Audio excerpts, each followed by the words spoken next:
അയലത്തെ കൂട്ടുകാരാം ഹംസ പറഞ്ഞു, അബ്ദു പറഞ്ഞു, ആലി പറഞ്ഞു,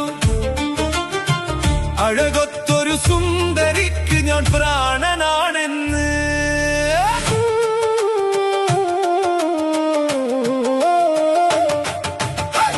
അയലത്തെ കൂട്ടുകാരാം ഹംസ പറഞ്ഞു, അബ്ദു പറഞ്ഞു, ആലി പറഞ്ഞു,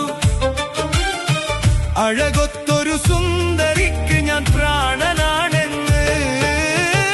കാണും ഞാൻ അവളൊരു ഭാവം, കണ്ടാലോ പരിചിത ഭാവം. കാണും ഞാൻ അവളൊരു ഭാവം, കണ്ടാലോ പരിചിത ഭാവം. നിലയുടെ കടവിൽ, ചിറയുടെ പടവിൽ, കുടയുടെ മറവിൽ, അവളുടെ പിറകിൽ നിനച്ചും വിരച്ചും പിന്നെ അവളുടെ അരികിൽ. ഈ പ്രേമം എന്തൊരലാക്കാണ്.